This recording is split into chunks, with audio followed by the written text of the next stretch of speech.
नमस्कार, कविता स्वयंपाकघरमध्ये तुमचं स्वागत आहे। आज आपण बनवणार आहोत मस्त खमंग अशी मालवणी पद्धतीने तिखट डाळ किंवा तिखट वरण पण म्हणू शकता। हा रेसिपी व्हिडिओ तुम्ही शेवटपर्यंत नक्की पहा आणि नवीन असाल तर सबस्क्राईब करायला विसरू नका।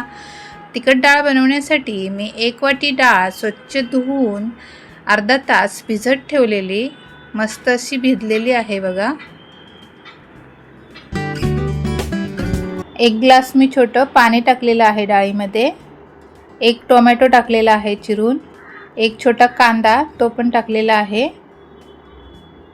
पाव चमचाभर मीठ, पाव चमचा हळद आणि 1 छोटा चमचा मी तेल टाकत आहे आणि हे सर्व मिक्स करून घ्यायचं आहे डाळीमध्ये। आणि मी कुकरच्या ह्या 3 शिट्ट्या करून घेणार आहे शिजवून डाळ। डाळ शिजेपर्यंत आपण फोडणीची तयारी करूया। त्यासाठी मी 1 छोटा टोमॅटो घेतलेला आहे बारीक चिरून, जरासा कांदा घेतलेला आहे बारीक चिरून, कढीपत्ता 4 ते 5 घेतलेले आहेत पानं आणि 5 ते 6 मी लसूण पाकळ्या बारीक चिरून घेतलेल्या आहेत। 2 लाल मिरची घेतलेले आहेत फोडणीसाठी, वरून टाकण्यासाठी कोथिंबीर आणि मसाल्यामध्ये मी लाल तिखट 1 चमचा घेतलेला आहे आणि घरगुती मालवणी मसाला 1 चमचा घेतला आहे। पाव छोटा चमचा मी आलं लसूण पेस्ट, जरासे जिरं लागणार आहे आणि राई लागणार आहे आपल्याला फोडणीसाठी। हे बघा इकडे मी डाळ शिजून 3 शिट्ट्या करून घेतलेली आहे। आता फोडणीला देऊयात। त्यासाठी मी गॅसवरती टोप ठेवलेला आहे गरम करत। त्यामध्ये आता मी हे 2 चमचे तेल टाकून घेत आहे। तेल गरम झालं की जराशी राई आणि जिरं टाकायचं आहे आणि व्यवस्थित असं तडतडायला द्यायचं आहे। राई आणि जिरं तेलामध्ये व्यवस्थित असे तडतडलं की कांदा आणि लसूण टाकायचे आहे आणि तेलामध्ये भाजून घ्यायची आहे आणि लाल मिरची पण टाकूया त्यासोबत।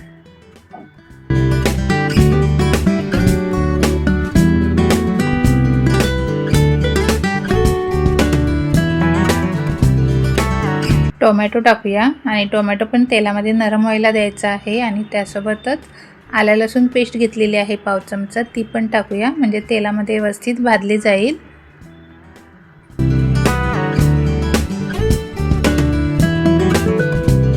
मसाले घेतलेत ते टाकूयात आणि व्यवस्थित असे मिक्स करून मसाल्यांना तेल सुटायला द्यायचं आहे।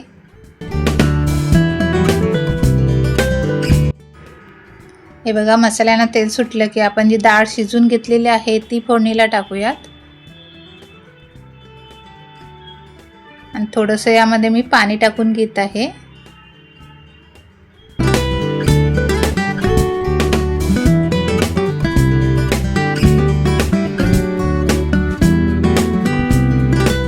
अर्धा चमचा मी मीठ टाकत आहे। आपण डाळ उकडवताना त्याच्यामध्ये मिठाचा वापर केलेला म्हणून कमीत टाकायचं मीठ आणि 1 चमचा मी वाटण टाकलेलं आहे। तुम्हाला आवडत असेल तर तुम्ही टाका, मालवणी पद्धतीची डाळ आहे म्हणजे आम्ही वाटण टाकतो।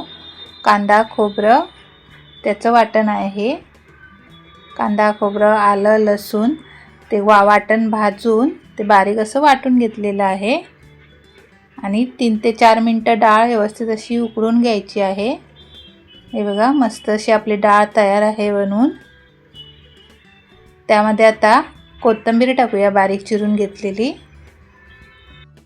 ही बघा मस्त अशी मालवणी पद्धतीने तिखट डाळ बनवून तयार आहे। ही डाळ तुम्ही गरमागरम भातासोबत अप्रतिम लागते किंवा तुम्ही भाकरी किंवा चपाती बरोबर पण खाऊ शकता। नवीन असाल तर सबस्क्राईब करायला विसरू नका।